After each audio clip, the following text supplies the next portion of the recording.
It's a beautiful day in this neighborhood, a beautiful day for a neighbor. Would you be mine? Could you be mine? It's a neighborly day in this beauty wood, a neighborly day for a beauty.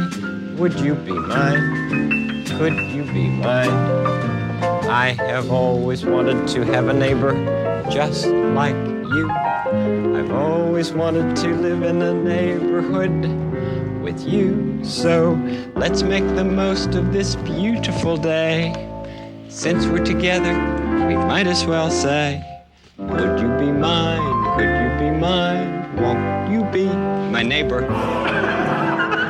This is Infants on Thrones, the philosophies of men mingled with humor. We are the core.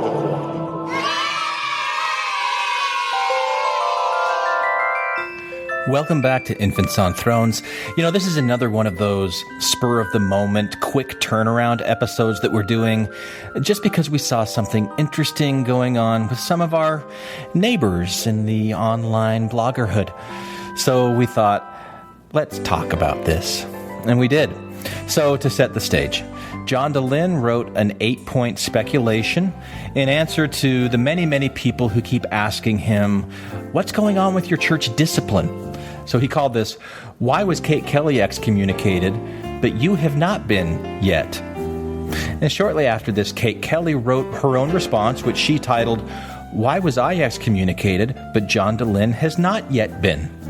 So tonight, in our recently classic Smackdown-style, we're going to break both of these apart and comment point by point, word for word, because we find it interesting. And because when I first read it, well, we'll get to that later on. So this is going to be me, Bob, Matt, and Scott talking. Duh.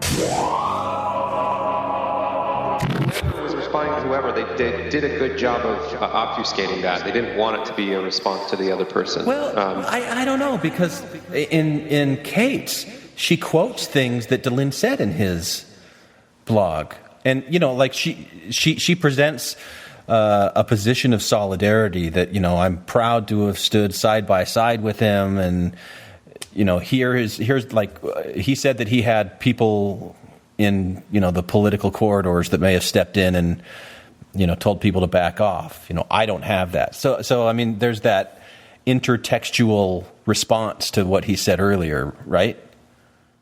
You're right. It's just that she does a lot of linking, and anytime she links to anything, it's never back to his posts, which is like a faux pas in blogging etiquette. You don't normally quote somebody or talk about them in general when you're talking about something specifically that you're responding to that same day that happened just a few hours earlier. So that's why I was confused, but that's just my little blogging etiquette tip for Kate Kelly. Say that again? I didn't follow that.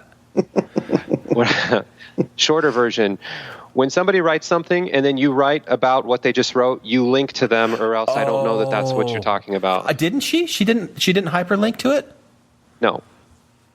All of her links are to Exponent, Slate, her own blog. Yeah. Okay. I don't see any link to Mormon stories. I know this is like stupid and pedantic, but I'm confused, so I'm just explaining. Okay. So let's do this Smackdown style and just like start with John's. That's probably better. And go through it. Yeah, because he's a man, so we'll start with his. Well, his came first. Okay, so yeah, right, men. So why was Kate Kelly excommunicated, but you have not yet been, is the title. December 2nd, 2014. So because people continue to ask, this is John. We stop right there. We're reading now. Because people continue to ask, I can only speculate as to why Kate Kelly was excommunicated, and I have not been to date. But I do have a few theories. Kate and others, I certainly welcome your feedback here, since most of this is speculation. Okay? Yeah. So do we have anything there? No, I mean, it sets the stage why he's writing this. Sets the stage well, yeah. And it's in response, you said, to the Slate article that does reference that. Well, he's saying here that it's just because people continue to ask him, but I don't know if the Slate article was part of that inspiration or not. I don't think John's referencing the Slate article here. Yeah. Kate Doesn't does. seem like he does. Yeah. All right, who's next? 1. Kate Kelly and ordained women reached more people both within and without Mormonism in a more visible way than I have to date with my podcast and other efforts, media-wise. That's the gist of it. Mm-hmm. Oh, we're not going to read all of it? Oh, are we reading all of it? Okay. Yeah.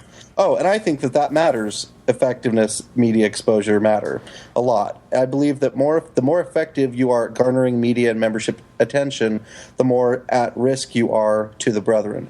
Don't get me wrong. Mormon Stories podcast has reached a lot of people. A lot of people. Yeah. Certainly numbering in the hundreds of thousands at this point, but it has reached very few people outside of Mormonism.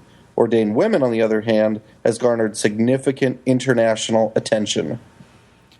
I'm not sure I agree with that. Which part? The Mormon Stories, he's kind of downplaying it, like it hasn't reached as many people, and that Ordained Women has this huge international presence. I guess I haven't really seen that. I know a lot more people who've been impacted by Mormon Stories than I do people who've been affected by Ordained Women. Well, who was probably. it? Like Chelsea was telling us previously that in one of the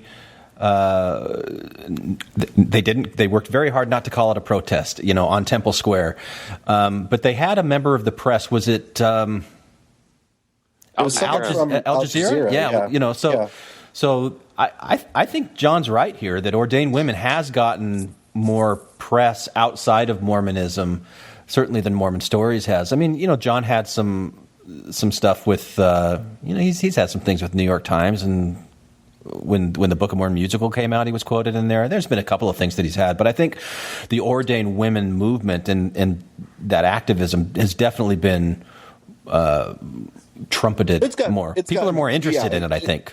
It's gotten more PR compared to the number of people who were probably, and it's immediately more accessible and relevant, I think, because it's the gender inequality, and whether you're a Mormon or you're not a Mormon, you can understand what that's about. Whereas Mormon Stories is just like, what? If you're not a Mormon? You guys are super nice. You guys, I don't know if I need to hedge what I'm about to say, but I feel like it makes a lot of sense that John Dehlin would have this as his number one point, because I think this is what he lives and breathes. He would know better than anyone, because media attention is really important to him, and he's tracking it constantly. And another story that's parallel to what he's doing takes center stage in the middle of what he's doing, and he's going to compare and contrast and. Yeah. And no, I agree with you. And I mean, it's a very typical move for him to make. That, like, I'm going to be humble here, and I'm going to de-emphasize my project and emphasize, Kate Kelly and Ordained Women above and beyond what I mean. John does that sort of thing. So yeah, right. It's like this humility of like, but let's talk about it first. And I'm still in second place, which is pretty high. It's a lot of people, but it's not a big deal. All right, let's move to point 2. I mean, we're going to talk with John in about a week, right? I know. I know. What does he say here? How does he get this number? Certainly numbering in the hundreds of thousands. Wow. Yeah, well, now we're talking about numbers of downloads versus unique visitors. The whole thing Bob is really good at breaking down all the time, and that we do, and what does that actually translate to? I do believe that John, in the aggregate, is either more popular or has affected or has been exposed to more individual people than Ordained Women and Kate Kelly, but his major point, or is the global point of Ordained Women being, especially over the course of a year or the course of a year and a half, whatever they were involved, having the exposure to a greater number of people because of the media outlets that reported on it. So I think he's accurate. I don't like the way he's put it there, because he has affected more people, or is, I think, more popular generally. But I think he's right. It certainly has garnered more attention, at least from national or legitimate press. Yeah, and that's what the church cares about. It's inside versus outside, and exactly inside Mormonism, John Dehlin is way more popular than Ordained Women. Outside of Mormonism, Ordained Women probably got more Google alerts when he was researching this, and his name didn't pop up in the search results as much. So I think, inside versus outside. Yeah, and we might be venturing into the territory. What did you call it, Bob? The nominal statistical correction move here. We're like, we're splitting hairs here. They've both been very impactful. So, okay, but point number 2. Yeah, I'll take it. I think that ordained women actions on Temple Square were very embarrassing to the church in a very public and to some in a very sacred and inappropriate setting for what, in effect, was a public protest. I think, so he used the protest word. I think that this had something to do with it. Yeah. In effect, yeah. I totally agree with that. Yeah. Yeah, bullseye. Yep, bullseye. Totally. Sure. Okay, Matt. You're number 3. I was just getting ready to take a sip. All right. Of water, I'll point out. Yeah, right. Oh, it's so true. I'm going dry for a while. Health, not behavior. I believe that the topic, Kate Kelly represents gender equality, strikes fear in the hearts of the patriarchy more than almost anything else. For example, at the end of the day, literalistic faith claims, one of my main concerns, can be maintained regardless of evidence. Mostly because it's impossible to prove a negative, i.e. that Joseph didn't see God. As another example, in the mind of the brethren, I'm guessing, LGBT issues only affect a relatively small percentage of the membership in super tangible ways. I kind of agree with this, but there's a tactic that he used here. Wait. There's another paragraph. No, we'll get to that. Is this part of 3? No, you're right. This is part of 3. Okay, all right. When it comes to gender equality, there really is no escaping it. As my friend Heather Olson Beale, what up, Heather, likes to say, inequality is not a feeling. It can be measured. And the inequality is systematic and drastic. And we're talking about over half of the active membership of the church who is directly affected by this. And all the membership, of course, if you think more broadly, since sexism hurts men too. But make no mistake, at its very core, the LDS Church is a patriarchy. And opposing patriarchy strikes at the very heart/soul of the current church power structure and family structure in a way that almost nothing else can so far or can. Men love their power, basically, and don't want to give it up. Interesting. What were you going to say, Glenn? So, in the first part of point 3, there's this tactic that you hear a lot as a member of the church, that Satan wants you to do that. Like ascribing motive to the devil. Like nobody can really get into the head of the devil and say what he wants or what he and so when John says here. And I'm glad he says, I think. I think that this topic strikes more fear in the hearts of the patriarchy than anything else. It's almost like the ascribing motive to the devil tactic that you don't know. I mean, maybe it does, maybe it doesn't. But it's almost, I don't know. I don't like that tactic. I don't like it either. I'm going to say it differently. I think it's a red herring to say that the brethren have this utilitarian model of like, well, LGBT issues don't merit action as much as feminist issues because it's less people affected, and they have like a poster on the wall that's like a graph that shows on where you are on the totem pole based on how many people you affect. Yeah. I think it's the same to them. I mean, they're different, but they're both grounds for excommunication. I don't think LGBT is lesser grounds. Well, I mean, this goes right to Bob's superlative disorder of this is the most important issue for the church, and this to me might as well it should have said instead see subsection 2. The point isn't what the issue was. The point is the way it was gone about. If John had been organizing and demonstrating on LGBT issues, I think things would have been different. So I don't think it's the issue itself, but again, the tact. So you're right. The best way to put it is, as Bob did, I think this is an absolute red herring, and it sounds good and it plays good to a certain audience, but no way. You take one issue and you hammer it and you embarrass the church over it, and you're going to get smoked for it. Now that said, that first paragraph, I take issue with the tactic, but as far as what he says in that second, when that the church is a patriarchy and they love their power and they don't want that threatened. That total inequality that women don't even have a place at the table. I don't have any issues with that. And I definitely believe that that's a big factor in why Kate was excommunicated and why John wasn't.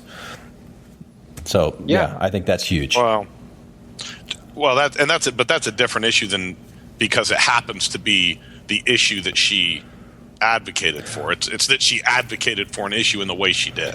Yeah, but okay. So if you take Packer's comment, the three enemies of the church, the intellectuals, the feminists, and the homosexuals, there's definitely been a lot of action with Prop 8 and everything on the homosexual front. With feminism, probably stuff that went on with the ERA, which I don't really know all that much about. But I think he's right. That, I mean, if you're taking those three and you're saying which one is probably the biggest threat, it probably is that feminism. I think because it impacts more people in the church. There's a larger percentage of women than there are percentage of homosexuals, and definitely larger than the intellectuals. I think what they saw is a threat to the insiders, whereas the LGBT issues and some of the truth claims that he mentions, that affects people who are either fringe or already out. And so I think we're discarded, and so it doesn't matter. But the concern was that will she make inroads to what are otherwise faithful. And she was. I think they were seeing that the reaction of the in the pews Mormons more so. So to that extent, I guess that issue is important to faithful members more so than maybe some of these other issues. I guess I can embrace, but to me, it doesn't matter.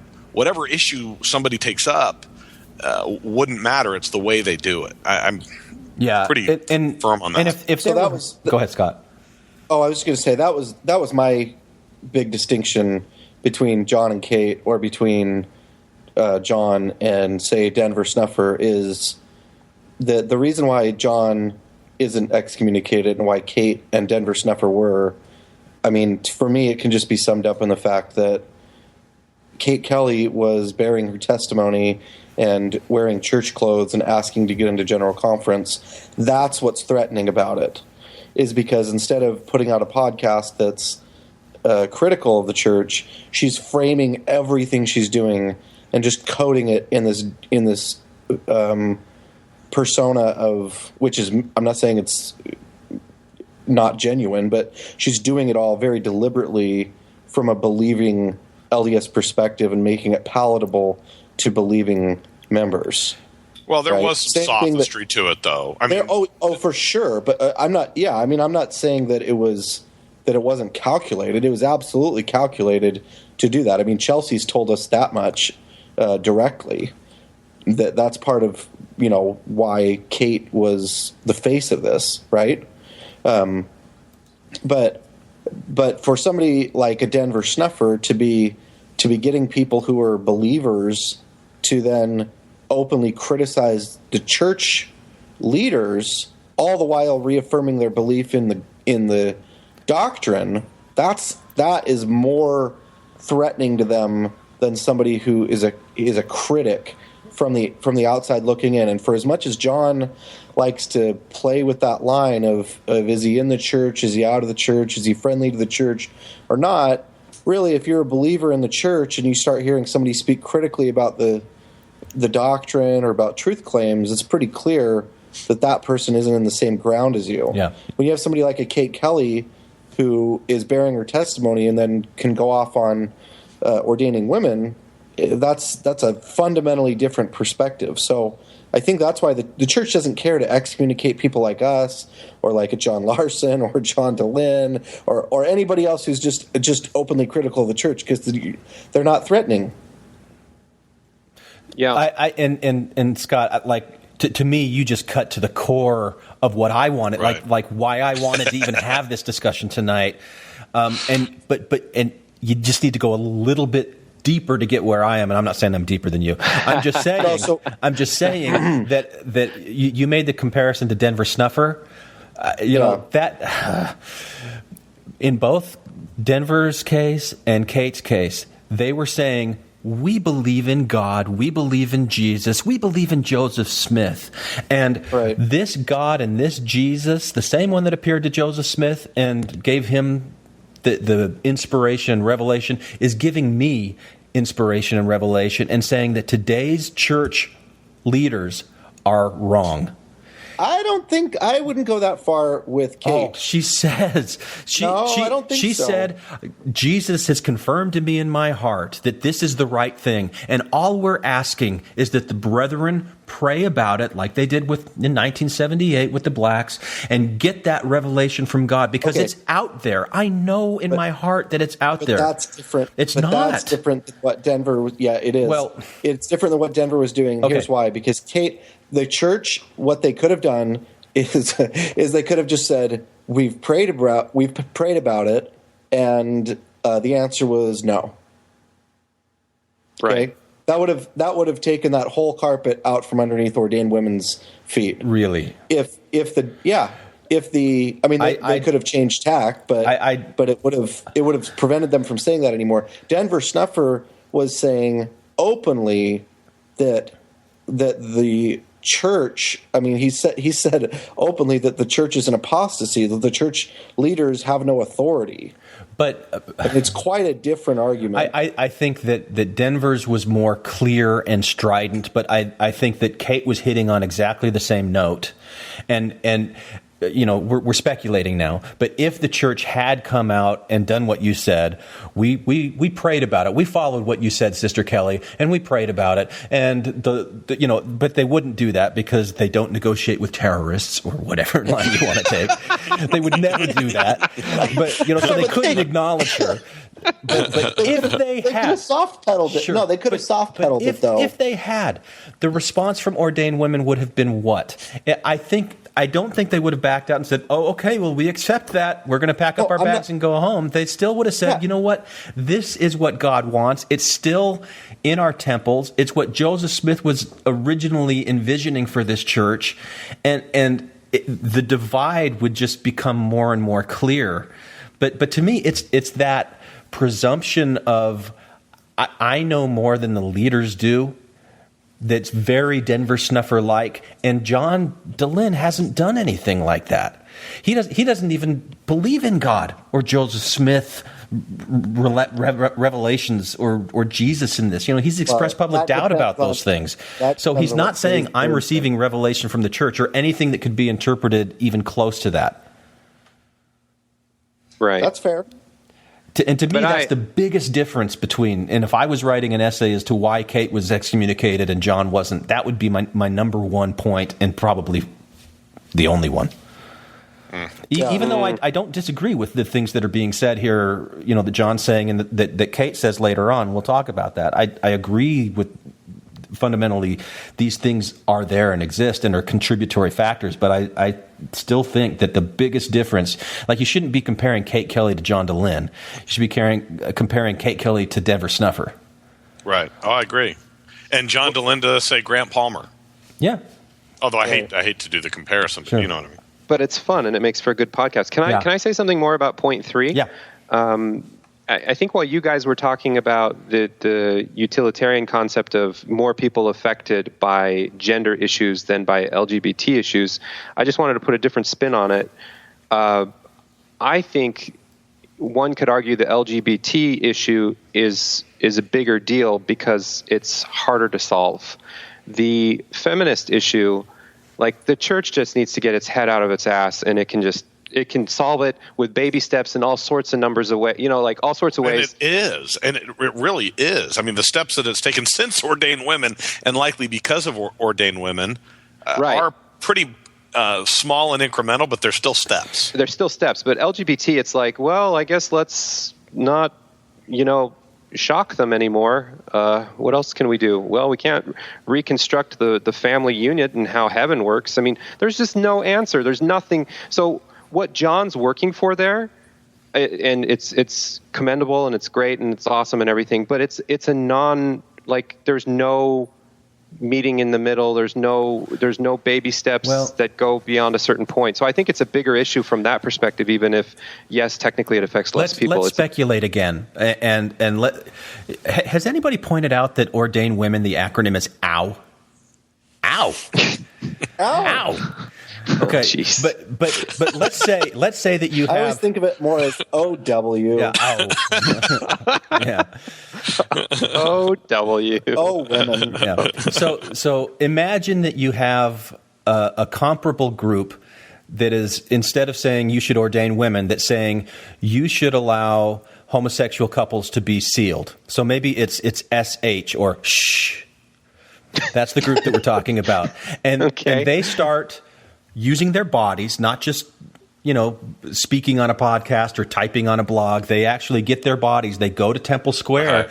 They crowd the inside of the waiting room. They're not allowed to go past the elderly guards at the temple that, check your recommend. But they could be in the waiting room, and they could stand there and make a scene and say, we're not leaving until you allow homosexuals to be sealed for all time and eternity. And we're believing, and we have our, testimonies. If they did that, the leader. You're putting all your eggs in the physicality basket, because ironically. Not all, no. Okay, but a lot, because ironically, Kate Kelly hasn't done a TED Talk. She hasn't published studies. She hasn't like John has done a lot more traditional stuff on the LGBT issue. And you're like, but Kate Kelly stood outside of a building, so therefore that's 10 times more. And it's like, wait, what? Okay, but there are other comparisons that you would have to draw. To say that whoever the leader of SH is saying that God has told me that this should happen, and men were sealed to men in Nauvoo when under the law of adoption, and so this is something that Joseph Smith had envisioned, and it's something that God will restore and should restore, and we're just asking you, brethren, to pray for it, and we're going to keep raising this issue. I just think that if you had all of those parallels that a Kate Kelly has done, and it was a man, the homosexual man, as the leader of this hypothetical speculative organization. If it was a homosexual man, then sure. But yeah, so let's not acting on it. Just abstinent. Just a masculine, manly man, right? Masculine, manly man. Who was a worthy male priesthood holder. That he would be called to task and. Yeah, but see, I'm still disagreeing with you on this point, Glenn, because I think that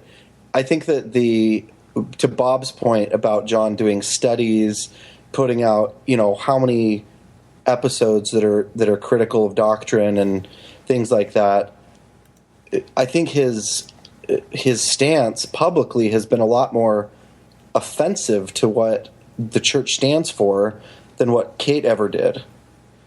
But it's the perspective where it's the direction that he's coming at it from that's making the difference here. I mean, when you put out a study that shows that, hey, there are tens of thousands of people leaving the church over historical issues, and here's the historical issues. His YouTube video of why people leave the LDS church has 148,000 views right now on YouTube. I mean. That's a pretty big impact. I don't know that you could. I don't know. Yeah, I just have a hard time seeing. Is the question, but it's the one thing through advocacy and number of people seeing that versus getting bodies to move, and that's what ordained women have done by getting them to actually go to this meeting over and over again. And now just this last time, getting people to go to their local stake centers. I mean, the church cared about it. And we have real good, I'm going to say anecdotal evidence, but real evidence to say that the church is continually monitoring ordained women and responding and acting when it comes to ordained women, but not to John or us or any other podcast or blog, because so what? It's online. It's what? Yeah. It's not real people, blocking the roads or whatever. So I get that. That makes sense. I think the church is kind of the old guard a little bit. Like in some ways, 100 people in front of a building, to them that's equivalent of like 5 million YouTube views or something. It's like a really weird absolutely ratio. So, you're absolutely and I think some of these points that we're touching on right now, they do come up in what John says and then what Kate says later on. So I think we're jumping ahead a little bit. So that's what we do. Okay. Let's go. All right. So Glenn, you're up. Yeah. Okay. This is number 4. Back to John Dehlin. I think that I benefited hugely from timing, says John. I believe that the backlash against Kate Kelly's excommunication was very strong and negative for the church, and I think that this negative backlash may have given the brethren pause to do it a second time with me, at least within the same short time frame. While I do believe that a disciplinary council for me is inevitable, I believe it likely that Kate's backlash persuaded the brethren to delay my own disciplinary actions, just to diffuse the tension and to avoid this looking like another September 6th. Remember, others like Brent Metcalf, Grant Palmer, etc., have been disciplined over the years with much less fanfare, but effecting discipline on a group of people within a short time frame often has more severe repercussions, I believe. I've also heard people speculate that the Meet the Mormons movie timing might have affected things a bit. And this is total speculation, he says. So, I think that's... Go ahead. All right. First of all, there's a presumption here, or I think he's a little presumptuous, and he keeps referring to as the brethren. There is a chance, and I know a lot of people don't want to believe this, and it's always this black helicopter conspiracy. There is a chance that the one answer is it's a local matter, and local leaders are going to react differently because that's what happens. And you're it's saying not, in John's case? In both, I'm saying the fact that they aren't from the same stake president. If they were the same stake president, he could say this. He could say that there's this calculated decision-making process behind the scenes who are driving this, and the church maintains that it's not, and that is one reason to explain why there appears to be a different response, even though they're not similarly situated. What do you think the probability is that it wasn't a coordinated effort at a higher level? Oh, it's more complicated than that, though. I think it was uncoordinated to start because the church isn't this organized to preemptively have thought this out weeks in advance and then target the right dates. It was like, who's doing what in which stake at the same time and what press is happening? Okay, press the coordinate button. And it was like reactionary halfway through. Okay. But that's not to say that the church is controlling it. They could still be involved in slowing things down. Right. But I really think there's a chance that they ultimately are going to let the cases play out and let the leaders make the calls and not direct from above what's going to happen. So I think there's some evidence that flies in the face of that. What happened with Kate in terms of things she was told directly about there being higher-ups who were directly involved. John Dehlin had never even met his stake president, the one that initiated this. And that's one of the things that's in his point 5 here, that he'd never even met the stake president before. And then I think Rock Waterman, his was at basically the same time when he started getting in hot water, which was also around the same time as Kate Kelly. So it's not just 2 data points, it's at least 3. And there were a few others whose names I'm not recalling. But Rock Waterman, his stake president, straight up told him that it had come from above. So... But the fact that they initiated it, the fact that they initiated it could be, but they could still allow the decision to ultimately be made at the local level. I think that's the game they play, though, is they say, hey, you need to excommunicate this person, but it's your decision whether or not you need to excommunicate them. And isn't that the story of Mormonism in general? It's like the authoritarian playbook is like, wink, wink, free agency. Don't let any settlers through our land. But don't kill anybody either. You know. Jeez.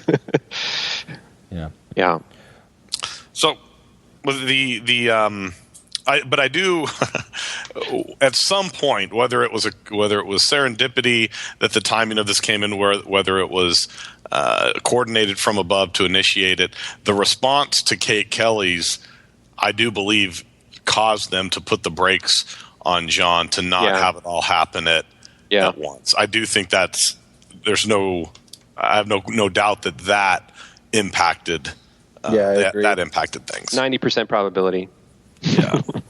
Although the September 6th that he brings this up here is interesting, and I don't know if anything he says references this, but my reaction in reading them both and saying what's the difference between them is John is Brer Rabbit. And he's saying, please don't throw me in that briar patch. I thought that was Micah. Yeah. And it was but that's another example. Anybody who really wants it and sees it as a badge of honor, and John has referenced he has a real reverence for the September 6th, and to be grouped with them is something that he counts as I think as a badge of honor. Whereas Kate Kelly really did not want to be excommunicated, whether it be for her personal reasons or for just practical reasons because of the movement, whatever it is. I don't think there's any question that she did not want to be excommunicated, and I really believe that for John, it's less of a big deal, as it was with Micah with the Strangers in Zion movement, where they said, please X us, and Micah was on record saying, I told my stake president, either X me or do nothing. Please don't disfellowship me. That's the worst thing you could do, and that's what they did. So well. And John would probably hate me for saying this, but I think it's a great story for him for this to be like a long, drawn-out engagement. For the story to be, I'm facing disciplinary action over the course of 12 months to 2 years. I mean, that's the gift that keeps on giving. I mean, that's well, we can ask him what he thinks of that when we talk to him next week, if he still wants to talk to us after this. Okay, so get ready for that, John. Yeah. Okay. We love you, John. All right. Okay, what number are we on here? 5. Are we doing all of 5. them? Yeah. Okay, we got a couple more. Yeah. Okay. Oh, I got somebody at the door. Sorry. Okay, I'll take 5. Be right back. All right. Home 826. That's got to be someone from the church. Home teachers. Yeah. All right. My situation was also different from Kate in that, as I understand it, her leaders worked with her over a period of months in some capacity. In my case, I received my letter threatening a disciplinary council, caps lock button pushed here, having never met my stake president. I think that once I brought this fact to light, thank you, New York Times, triple exclamation, it was super embarrassing to President King, and I believe that this, in effect, shamed him into making it appear as though he was giving me due process, i.e. showing charity or a good faith effort at rehabilitating me. I believe that his is what the last few months have been for. Wait, I believe that this is what I believe that this is what the last few months have been for him. Ugh. I also believe that he sincerely wants me to repent. Yeah. All right. Sure. I actually really like John exposing all this behind the scenes stuff. I think that's nice.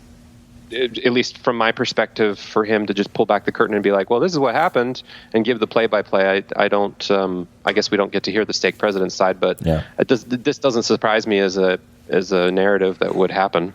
Well, there's been a perspective that the reason John wasn't, and it was stated in Kate's, I think, the reason is because John has remained silent about the discipline, and that was the backdoor agreement to saving his membership. And so him writing this does certainly at least fly in the face of that and say, no, he hasn't remained silent at all. And he hasn't taken down a little bit. He was told that he needed to take down his podcast. He said he wouldn't do it. I mean, he hasn't just done what his stake president told him he wants him to do. Right. So, no, certainly not acquiesce. Yeah. Right. All right. Yeah. So number 6. There you go. I'll do it. And again, I think his point makes a lot of sense there, that they do need to show. They need to first correct you before they can discipline you for not reacting. Yeah. Right. Yeah. Okay. Number 6. I think that my maleness, privilege, power certainly has had something to do with it. Perhaps President King feels more respectful towards, or more threatened by, or more fearful of me than Kate Kelly's bishop did of her, at least in part because of my gender. Or maybe Kate's leaders felt more fearful, scared, disrespectful of her because she's a woman. I don't know. I'd only be guessing here. But I'd be a fool/blind to think that gender doesn't matter, int in this regard. I also think that the differences between Kate being tried by a bishopric versus me being potentially tried by a stake high council are potentially very meaningful in this case. Who knows if someone on my stake high council, for example, supports me versus not. Okay. So this is interesting. Go, Glenn. Yeah, I think it's a little weakly worded. Okay. To be, if you're really going to be, what is it, male ally, feminist, you would word it much stronger than this. Not that it may, perhaps, probably, I don't know, I'm just guessing, kind of thing in here. So I would say, John, next time, take 0.6, make it 1 or 2, and make it much stronger. And the little throwing the bone to the difference in the bishopric and the stake high council. Yeah, you threw that in there that shows some awareness, but I think it was mainly just posturing. So do you think he should have made it points 1, 2, 3, and 4? No, no, I don't. But Okay. But I think especially because ordained women, Kate Kelly is the direct comparison here that the gender differences in the two cases should have been highlighted more, and maybe he doesn't feel that it. I mean, it seems from this that he doesn't really feel like it's about men versus women, but that he knows that that's out there and he's got to say something about it. But like when in his previous example, who did he reference? He referenced Grant Palmer and Brent Metcalf. So it's almost like he's kind of stacking the argument without even really saying it that, yeah, men get excommunicated too. So I'm not going to completely say that this is it, but it could be. Yeah. And since I feel like we need to be even more self-aware, at least I feel this way because we keep speculating, but I feel like this 0.6 is exactly what triggered Kate to write her whole blog post. Probably. Is this whole fence sitting on the women's issues side of things, or the difference of disciplinary action for men versus women in the church. Now, of course, we'll get to it, but Kate did the overcompensate feminist thing, 4 bullets in a row that to make up for John's complete limpness on the point, Location. Yeah. So this is where I get in trouble because I would want to say something like, well, both sides didn't really get it right, but then that's not fair because, of course, men have been getting it wrong for a lot longer, and we should just downplay that side a little bit more and give Kate the spotlight because of that or something. I don't know, but the last 5 points, if they're to be believed, where he is very clearly distinguishing his case from Kate's case, that undercuts 0.6. Because if you can make them an opposite, if you can show that there are real substantial differences, as he does through 1 through 5, then there's no reason to even talk about 6. So it is just a throw in there. Okay, here's another reason, but really the pillar is built, is 1 through 5 at this point. Right. Yeah. All right, Scott, you got skipped. Okay, number 7. It's kind of a skimpy one. Oh, did you? You got skipped? Yeah, it doesn't matter. Man. We'll let you finish, Matt, with number 8. Okay, number 7. I do have some friends / family in relatively powerful places who I know intervened with top-level GAs on my behalf. I think that this may have made a difference. I believe it to be very likely that my stake president was told to, quote, step back by someone above his pay grade, even if in an indirect way. The church has got to hate this kind of shit. Well, this is just kind of privileged, family connections. I think he's probably making an indirect reference to Holland or something here. Probably. Well, he's talked about his brother Joel, right? Brother, yeah. His brother, he's got a relationship with Elder Holland, and then he's talked with Marlon Jensen as well. Yeah. Who's, not in a position like he used to be, but he's still obviously not a nobody either. Yeah. So And isn't what's not written in point 7 one of Kate's points, or it could be like 6B, like this doesn't exist for women. for women, right? I don't know. Yeah. I don't know, Bob. Well, And Really? yeah, but let's save this for when Kate brings it up. all right. Yeah. Okay, all right. Number 8. All right, number 8. I think that there have been some things that happen on the local level in my stake and in Cache Valley that likely influenced the decision. For example, my stake president happens to be colleagues with at least a few very close friends of mine. Also, there have been a few prominent families in my stake who have spoken out to my SP about their support of me. And I think that this may have made a difference. I believe that my stake president may be fearful of what will happen in our stake if he takes action against me. Again, I'm speculating here. And I think this is rightfully in place number 8. It's pretty Right. weak. Like a stake president really cares. Oh, I had 3 people tell me, be careful what you do with this other guy. Like, I don't know. Yeah. Yeah, 7 and 8 both just kind of, okay, maybe. Right. So he ends with, if you force me to speculate, my guess is that a disciplinary court will be held for me within the next 1 to 12 months. Let's widen that window. And that they have only been delaying because of some of the reasons mentioned above. In other words, the delay is due to their desire to protect themselves and their power and to minimize the possible collateral damage to the church, and not for any other reasons, and certainly not because they are operating in accordance with God's will. I could be wrong, but that's my impression. And then I want to add, and let's check in twice monthly for 12 months on this topic. Well, I thought the last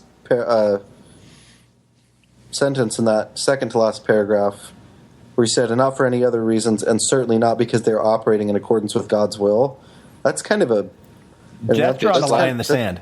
That's almost like, hey, bring it on. Yeah. You know? That's a shot. Yeah. Yeah. So Bob, you're often the self-aware police. How does John rank here on a scale of 1 to 5, being self-aware in this essay? Oh, he's in the 3-ish range. Really? Yeah. I give him a higher score than that, but okay, go ahead. Oh, you give him a higher score. I don't know. Maybe I'm being too harsh, and I have to be self-aware on the self-aware meter. But I think there's some back patting. You know, he's patting himself on the back throughout here, like telling us about his connections to the top, and because you know, all of you people out there are asking so much, this burden of mine to expose all this information. I guess, since enough of you have asked. I mean, there's just, and I'm being a cynic and I'm playing that role, but just the way he's phrasing it is kind of, but being seriously, on a pedestal. But you know that there've got to be dozens. I was trying to think of the right adjective, but lots of people that keep asking him, "What's going on with this? What's going on with this?" and have been for months, and he's been pretty silent on it. And so for him to come out and go, okay, all right, you guys want to know what I think? I'm going to put it all out here so I don't have to keep answering these questions over and over and over and over and over again. And I thought he did a pretty good job with that. I agree. All right. Okay. Yeah. 3.5 out of 5. There's no half stars. You have lost all self-aware cred. Don't start with that. All right, so let's jump over then to Kate's, where I can be the ally and you can be the dick. Okay. No, I don't know. I'm just saying. I feel like I just got thrown under the bus a little bit because now John's going to be friends with all of you and not with me because I'm the token person who's worse. Yeah, but look, it would make him look way better to put you on the top of his list than the rest of us because of that. So wink, maybe wink, John. Let's be best buds. Yeah. So maybe you're doing this intentionally. Could be. Okay. Yeah. So where's the Kate stuff? I gotta find it here. It's at Kate and Neil's awesome blog. Okay. KateandNeil.com. You emailed it to everybody. It's right here on the. Oh yeah. I can go and look on that email that I sent. I mean, do you remember the subject line? Why don't you remind us, Matt? Yeah, let's see who gets in trouble first.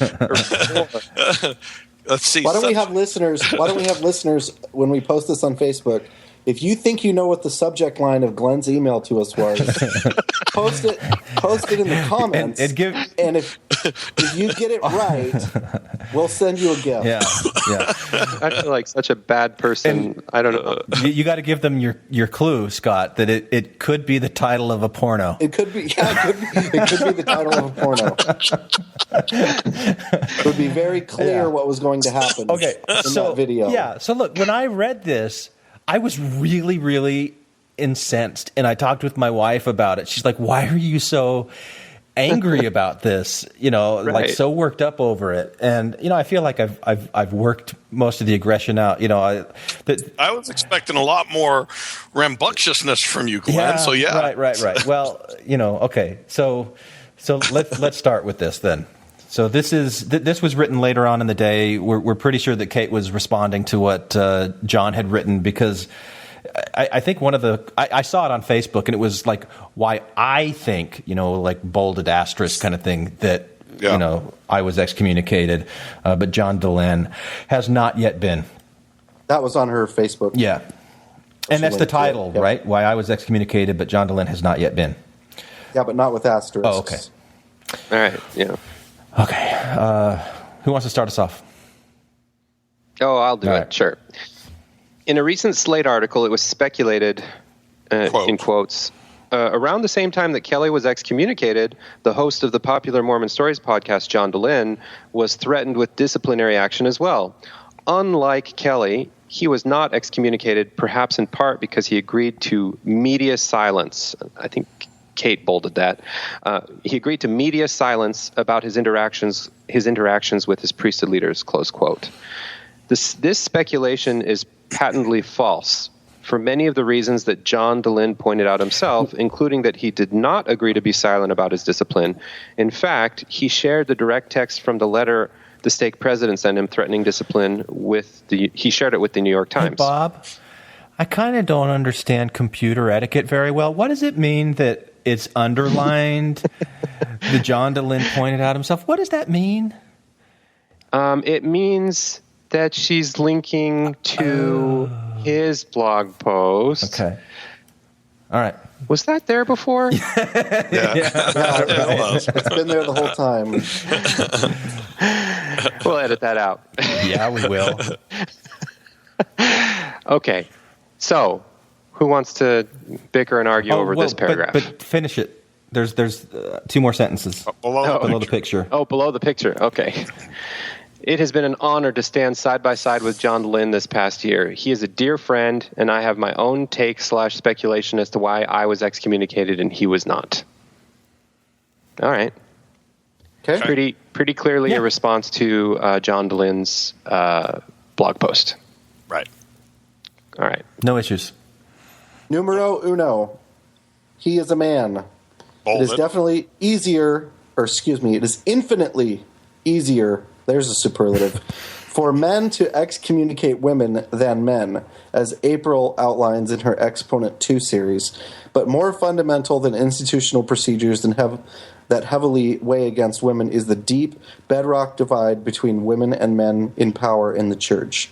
Mormon men in positions of power do not feel, and are correct, that women are their peers. I felt this very acutely in my 2 meetings with my stake president before I was excommunicated.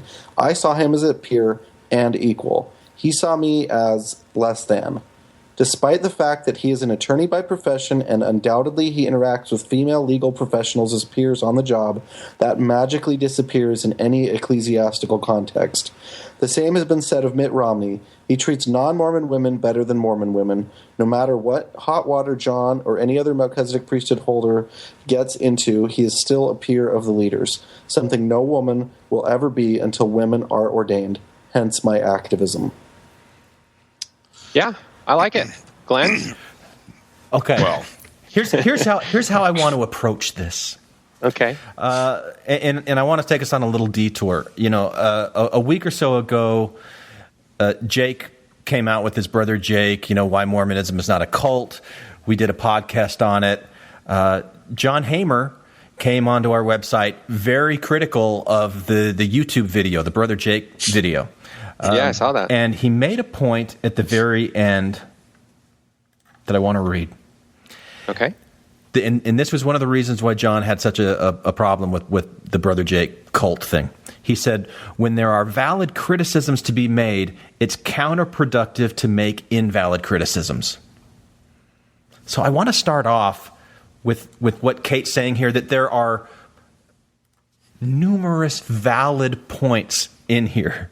But I think it's bombastic in a way that invalidates it's preaching to the choir. It's not going to convince anybody who doesn't already agree with this. And I see that there's like setting up a vulnerability to be criticized. And that's what upset me, is like there's real stuff like with her activism. I love that. Getting the bodies out there, all that stuff I love. But the way that this gets approached. So I'm probably going to be guilty of the minimal nominative correction or whatever that thing is. But so, like, absolutely, yes, women are not considered a peer when dealing with men in the church because there's this whole priesthood hierarchy thing. Absolutely, no dispute. Mm-hmm. But that doesn't mean that all men are considered on the same level as other men in the church. So preach. Right? So no, I'm nodding my head here. So yes. just because you hold the Melchizedek priesthood, you are still a subordinate of your stake president. Now, I get you can have discussions as a peer and there's more respect there, but there's still an expectation that you're on a lower level. Even in the temple movie where Elohim is on the top step and Jehovah's on the second step and Michael's on the set step and women aren't even depicted. I get that. But so there's still a hierarchy for men.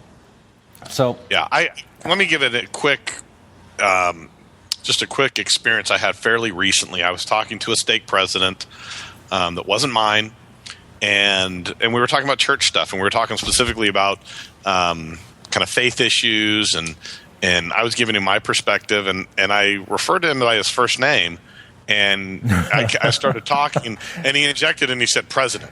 I said, "I'm sorry." Seriously? Yeah, I said, I'm sorry, and he says, "It's president."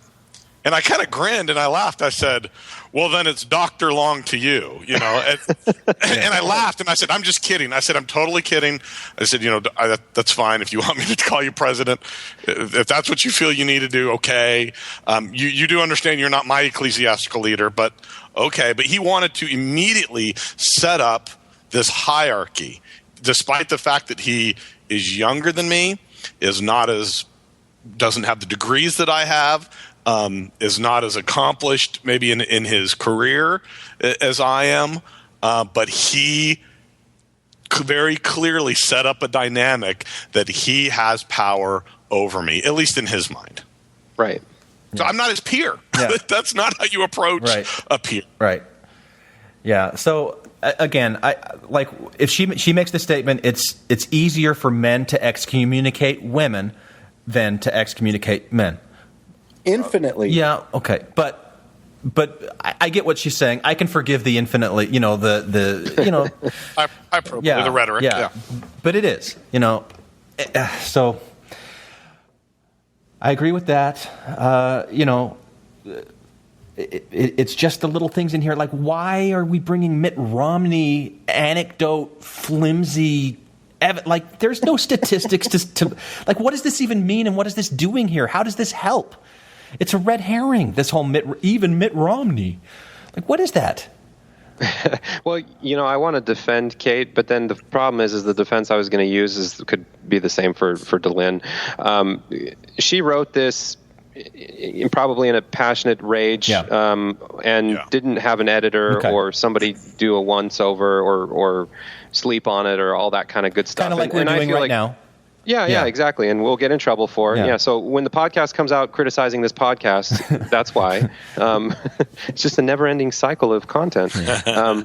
But I feel like they both reflect to the core the difference in approach between John Dehlin and Kate Kelly, and one is more forgivable or less of an issue for me personally, because what John Dehlin shows is a little bit of the ego side and the like, oh, it's about me, and what Kate's passion shows is she's been beat up and oppressed, and that's more forgivable to me.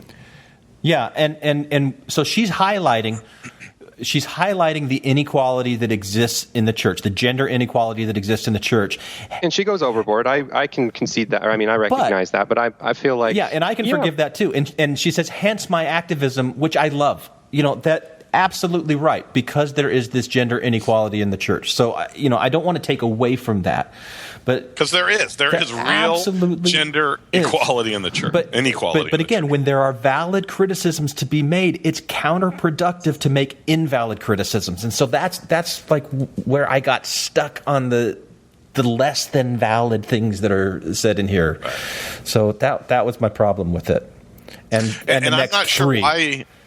I'm not sure why she perceives that men can interact with their leaders in a way that's a little more give and take. And let me tell you my perspective on things there, Bishop.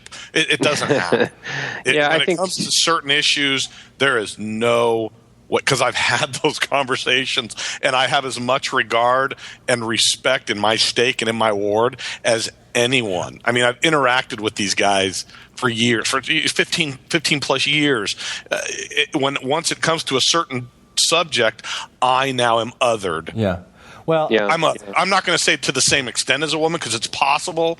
I accept the possibility that women are even othered more by their leaders. But what I can say is I am not a peer once I approach certain topics. The reason I kind of framed this is that nominal – what did you call it, Bob? I keep forgetting. The nominal variance or whatever. If you take the aggregate of women where they are and then the aggregate of men where they are, the divide is much larger of women being peers to their leaders than men being peers to their leaders. So it's almost like this insignificant, so from Kate's perspective, okay, sure, maybe she can give that to you that some bishops will and some bishops won't. But for a woman, the gap is so much wider, we're splitting hairs there. I can give her that easy. Right. So it's a smaller point, but it's still there. It's still not completely accurate. Yeah. And relatively, it's not as big of a deal, but in isolation, in absolute terms, in the context of how she's using it here, it is kind of annoying. But it's another one of those things that I don't quite understand from our Infants on Feminist 2-part discussion that I don't know that we resolved. Why the inequality and the abuse towards women has to be a comparison with men. Like, why does it have to be it's infinitely easier for a man to excommunicate a woman than it is for to excommunicate a man? Why do we have to make those comparisons to highlight it? I don't know. Well, I mean, in her defense, the process for her excommunication was easier than what the process for John's excommunication would have been. Right. I mean, there is that difference. Yeah.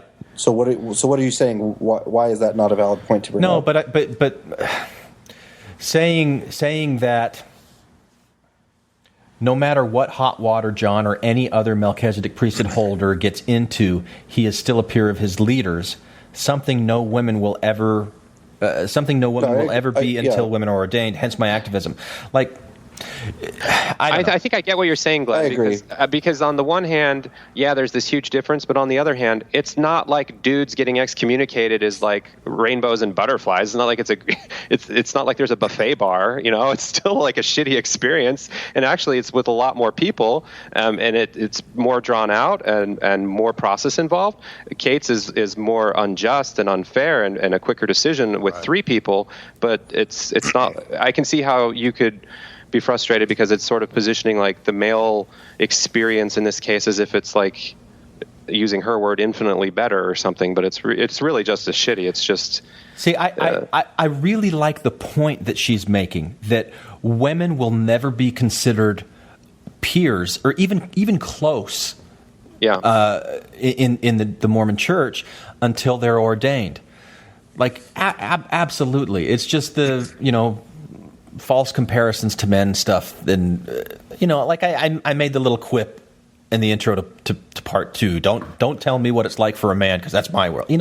There is part of that I'm like, you're losing me a little bit there, but I can understand and appreciate the inequality and the disadvantage that's there.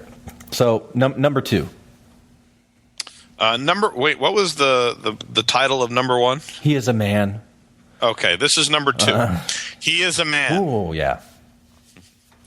Uppity women have been public enemy number 1 in the church since the days of Emma Smith and her Relief Society rebellion against polygamy and subsequent starting of an entirely different church, the RLDS.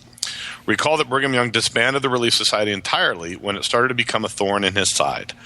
Mormon leaders and patriarchal systems in general have a fundamental and abiding fear of women who act up. # for obvious reasons. So there. She's allowed to use the word uppity and say it tongue in cheek, but that's a bad word, right? We can't call women uppity. Well, I think she's got some invisible quotation marks there. She's using it tongue in cheek, but no, that's what I'm saying. Yeah. I'm just saying, I always like to check things and just be like, can I use it tongue in cheek? Yeah. No, only you. Okay. I just don't know. I don't know how to enter spaces as effectively. Yeah.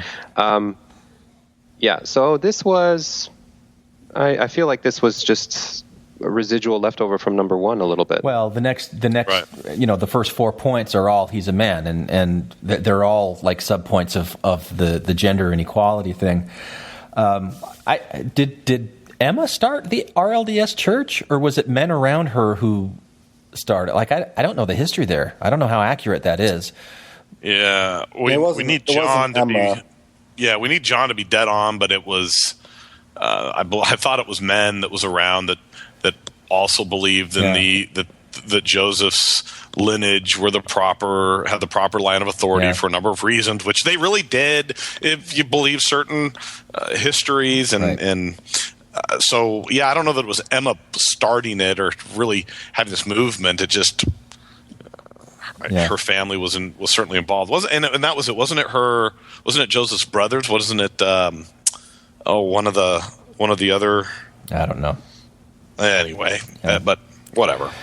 She certainly was a big piece of that. So that's not. But I think that's not completely incorrect. I think John referenced this, in what he said about the patriarchy, and the church is definitely a patriarchal society and they want to maintain their power. So I don't disagree with that at all. I think that's a valid point. But his context was way different. It's just, if you juxtapose, because we haven't used that word yet this episode, his phraseology on this point and hers, uppity women, public enemy number 1, and John's like, I guess that could maybe be a point. I don't know. It's hard to say. I'm speculating. Yeah. Which is why 1, 2, 3, and 4. This is a response to John.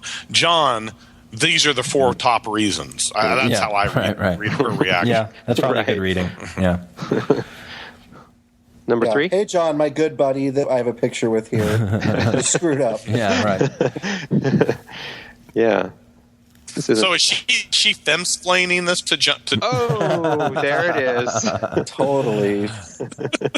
I don't know, because or was John mansplaining? See, John was mansplaining in his. Maybe that's to Kate, and so this is her retort.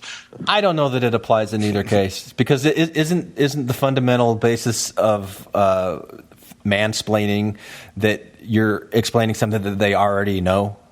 And that they were a part of, maybe that they were a part of. Yeah, and that's why John's is the closest thing to mansplaining to Kate, and Kate felt that, and thus the need to her respond with 4 bullet points of, because you're a man. Maybe. Are we trying to start something or what? They're like, we're best buds. To get a throw just Nerf stones from the outside. Okay. So number 3. Oh, Glenn was the one that's all pissed off when he read this thing today. Yeah. It's Glenn's fault. All right, I'll take 3. He's a man.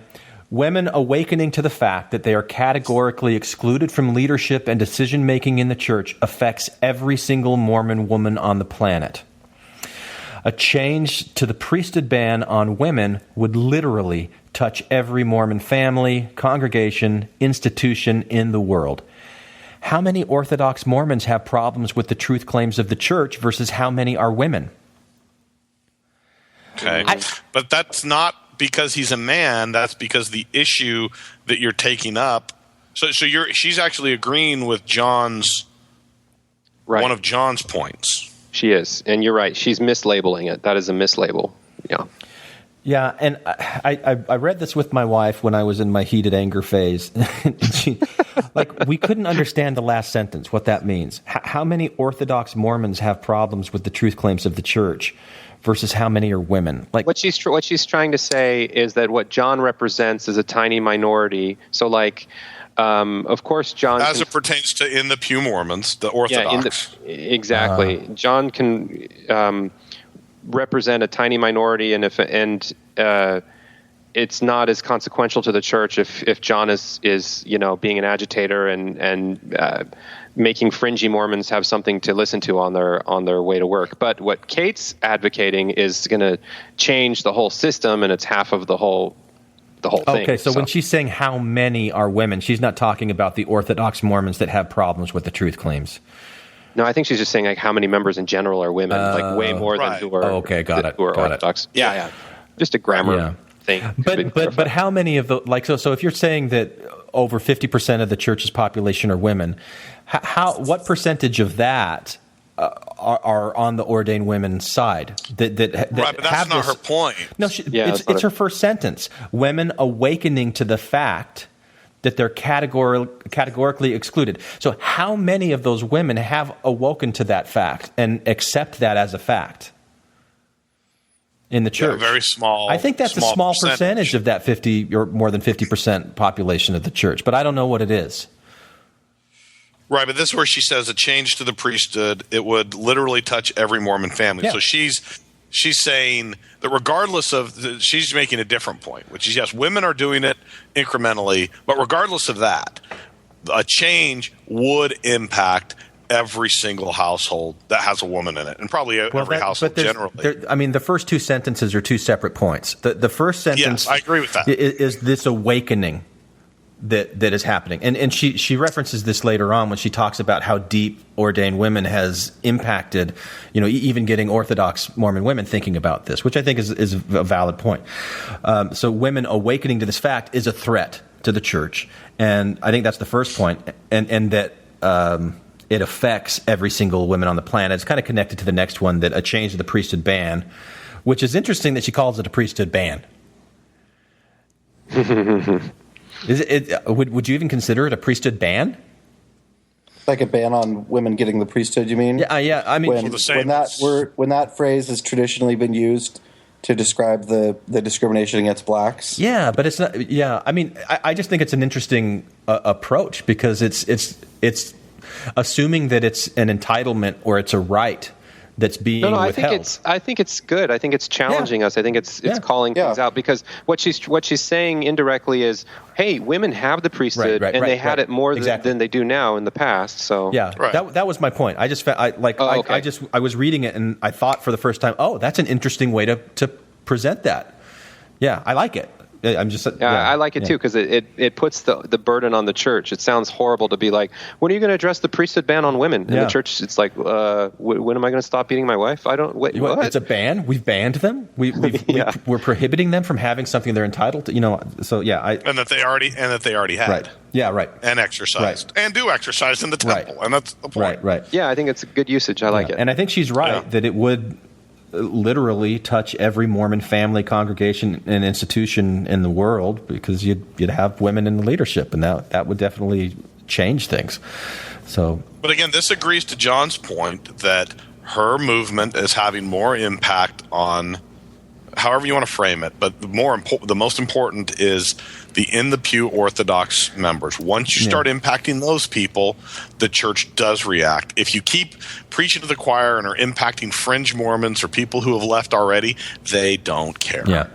Yeah, so I mean, number 3 is really more of a topical. That her topic and her complaint, her beef with the church is this gender inequality, right. And it's more that she's a woman and that she's promoting priesthood for women than that John Dehlin is a man. But anyway, right. Yeah. And I submit if a man had done the exact same things and taken up the exact same issue in the way that she did it, that's the comparison, and that there wouldn't have been a difference. So you mean being the leader of the ordained women movement, not just a member and having your profile and very clearly saying, I support this, because I don't know of any men that have been excommunicated for that. Just to be clear, there wouldn't be a difference for this point specifically. There still would be a difference in process, and it would be harder for the man to get excommunicated and all that other stuff. Of course, and that they would have 9 men. I don't think we would have this debate, because I think that man would be excommunicated just as Kate Kelly has. Not in the same manner, and I agree with that. The system is fundamentally unfair and stacked against women, and that it only has to be 3 people. That person has less experience and likely less just dealings in church versus a stake president in the High Council who are already former bishops. So you're dealing with completely unfair. The system is, the entire thing doesn't have any due process really, but one in Kate Kelly's case or in any woman's case is certainly more fundamentally unfair than the other. Yeah. All right, Scott, surprise us with number 4. Surprise. Was that good enough? Yeah. Oh, you got to read. You got me. Number 4. He's a man. Whoa. Now I'm surprised. John clearly states, I do have some friends / family in relatively powerful positions who I know intervened with top-level GAs on my behalf. Think this is blah, blah, blah. It's all the same quote from his blog that we read a minute ago. Yeah. Clearly, this is insider baseball, as I do not live in Utah or come from a well-connected LDS family, but I know for a fact that leaders in direct contact with the Quorum of the 12 knew about my discipline before it became public and chose not to intervene, saying that it would be impossible to intervene in what is entirely a local matter. This contradiction, saving the man and letting the female face the firing squad, is an act of blatant sexism. It is also a sign, in my opinion, that leaders at the highest levels of the church weighed the costs, extremely bad press, against the benefits, thinking they would scare Orthodox Mormons away from asking questions about gender inequality in public, and decided on balance it was worth sacrificing me. Likewise, they've decided in similar fashion that it is not worth sacrificing John. There's a lot to unpack here. I don't have the same connections as John, therefore it's sexist. I have a problem with. Well, yeah, she undermines her argument in the first sentence because she talked about Utah and other factors that don't have anything to do with being a man. So that's a little. If she would have said, I have the same connections, family connections, etc., as John, and they treated me different, that's evidence of sexism. Right. Blatant, even blatant sexism. Right. Yeah. So, and if one thing the church has been is historically nepotistic. Right. So family connections do mean something. They really do. So independent of gender. Yeah. Independent of gender. That's right. So point 4 should be he's connected. I'm not. Not he's a man. Right. It's incidental. It's a fact that John Dehlin is a man, and it's a fact that Kate Kelly is a woman, and that Kate Kelly was excommunicated and John Dehlin hasn't been yet. But I don't think you can draw the conclusion here. Right. I mean, one soft connection, I guess, is the fact that even if you are connected and you're a woman, you're like one more step away from Kevin Bacon or whatever, because you still go through the man you're connected through, because ultimately the connection only matters if it's in the hierarchy, which if you're a woman, why would you have a connection as strong as a family connection? Yeah, maybe you're the daughter, the wife, that's true. See, it's but we've already established the fact that there's this huge gap in representation. There are no women decision makers in the corridors of power in the Mormon Church. It's all men. So men are going to be the ones that excommunicate on a local level. Men are going to be the ones that step in and intervene at a higher level behind the scenes. It's all men, right? Right. Right. Can I ask you guys a question? Yeah. Do you feel like this is just like a check-in, like net positive versus net negative? On the pros side, I feel like we're doing our team a service by showing them how to be better, and on the con side, it's like we're beating up our own team. What are you talking about? I'm talking about team? Our team is agitators and people who are wanting things to change in the church. John Dehlin, Kate Kelly. Ultimately, at an aggregate, zoomed out level, they're doing good stuff. We got no problems with it, and we're getting like pedantic and showing them how they can be a lot better. And sometimes I wonder, like, is that good because it's constructively? Here's how we need to tighten up our stance and be better. Anyone who gets into this arena, or is it bad because we're just like kicking them while they're doing all the hard work for us? I think it's good as long as we're self-aware that that's kind of what's going on, like keeping that in the background and talking about it and making this sort of a discussion interesting for people to listen to and other people to think about. Like maybe other people, I mean, you're at a really meta level now, like talking about like, why do we do this? If it becomes interesting for other people and some people identify with one person's perspective or somebody else's perspective, I mean, maybe people listen to this that haven't even heard of any of this, and so they start thinking about it. See, I mean, that's and I mean, Bob, for me to answer, like this is a passion project. I mean, the whole podcast is a passion project, and so for me, when I read this stuff, I got worked up, and I had to do something. I had to express that somehow, and I thought, okay, maybe I'll do a mini-sode.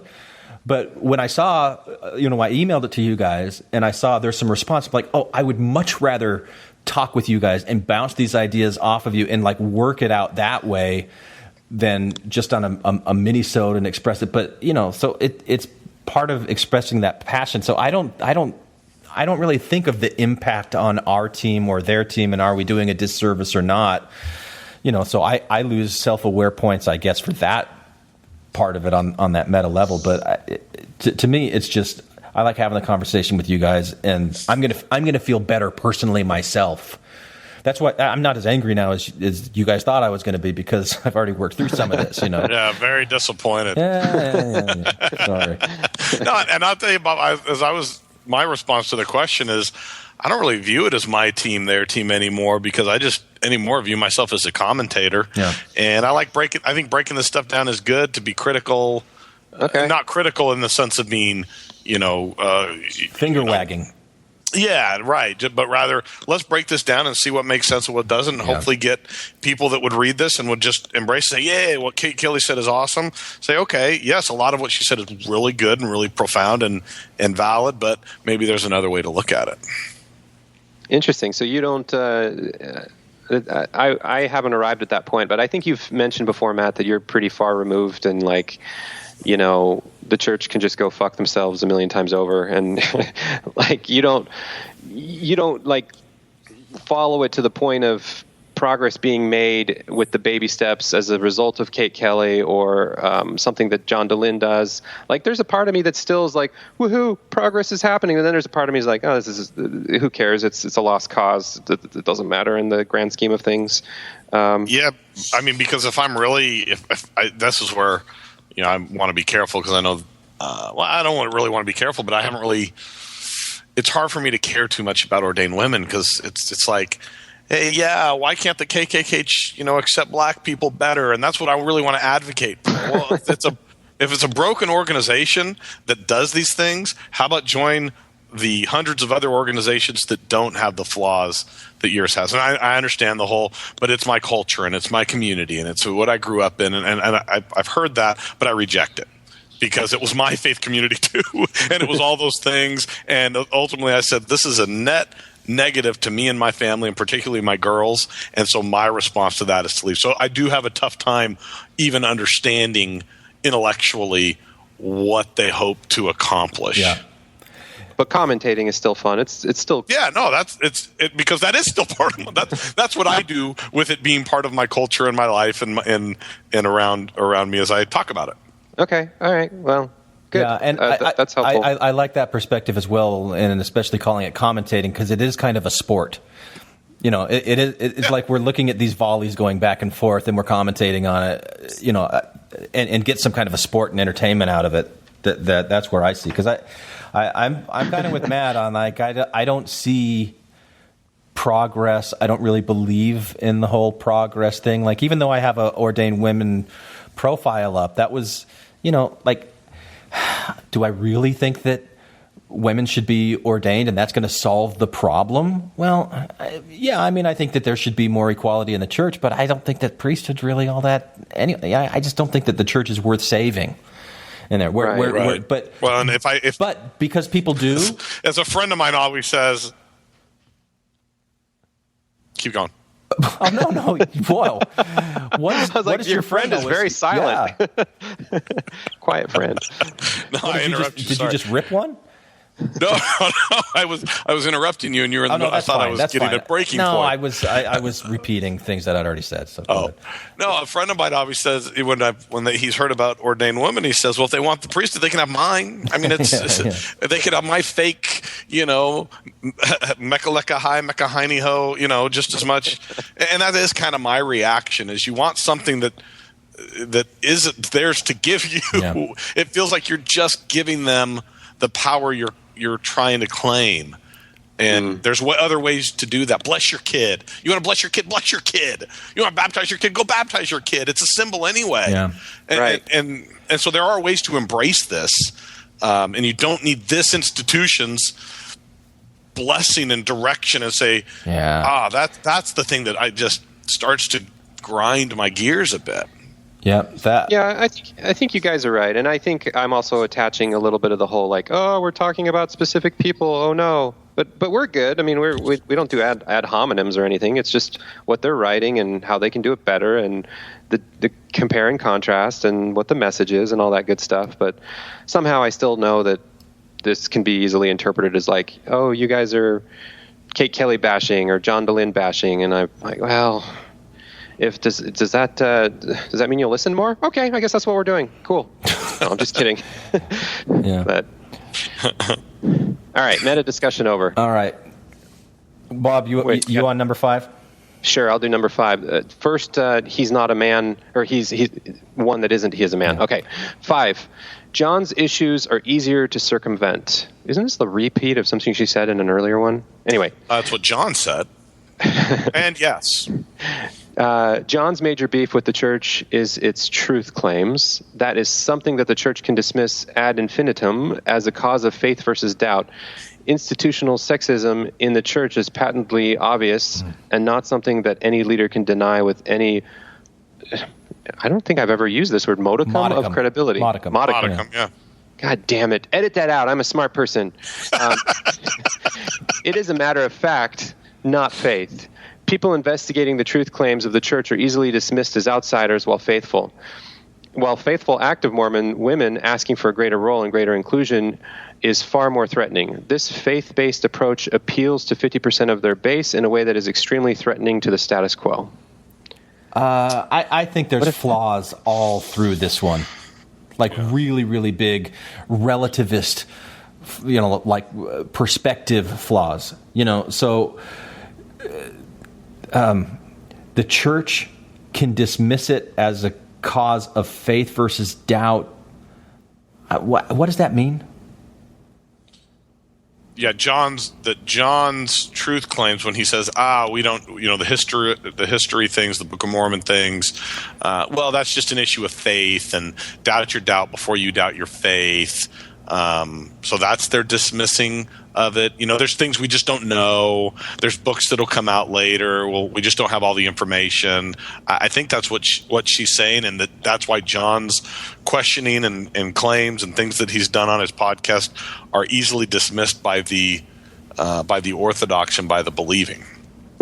Right, but I would insert my point from earlier that I think they're not as easily as dismissed because of cultural trends. Like if you look at the LGBT issue, that's just going to keep biting them in the ass. Like they can't just keep doing what they're doing forever, but they don't have a solution, and it's a harder issue to tackle. So in a way, they're dismissing Kate Kelly's issue less because they're actually making progress there. Whereas with the LGBT thing, they run up against a brick wall much faster. So, I don't know. Well, and wasn't it John's advocacy of the LGBT issues that were really kind of pointed out as the basis for his discipline, not solely just that he has a podcast that talks about historical issues. By who?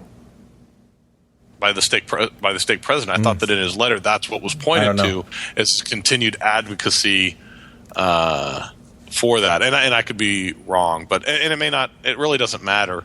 I do think she's right, at least to the extent that somebody who's critical of the church, or at least in the way, especially the ways John's done it. John has always kind of taken this. I'm just the guy asking questions. You know, he's taken that. I like to call it the Joe Rogan approach.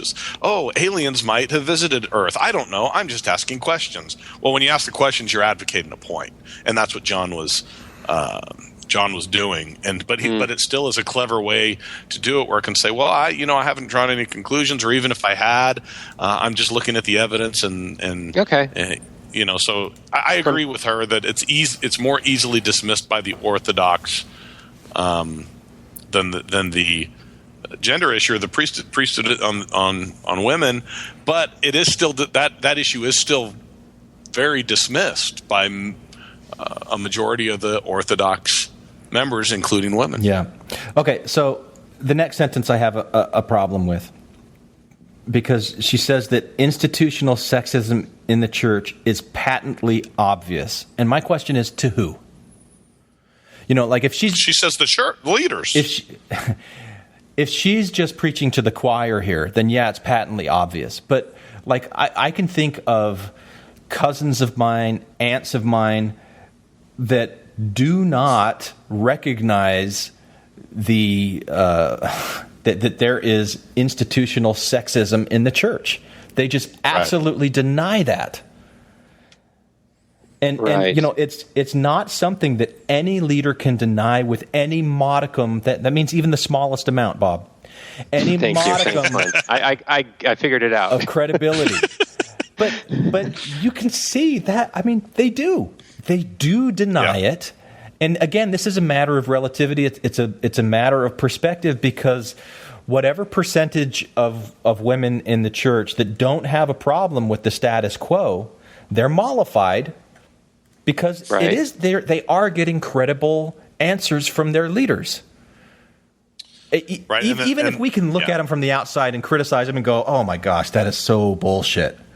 But so to me, this is ignoring something that is so obvious. I just don't think that you can ignore it. It invalidates credibility to me that you ignore this and you say something that's so demonstrably false.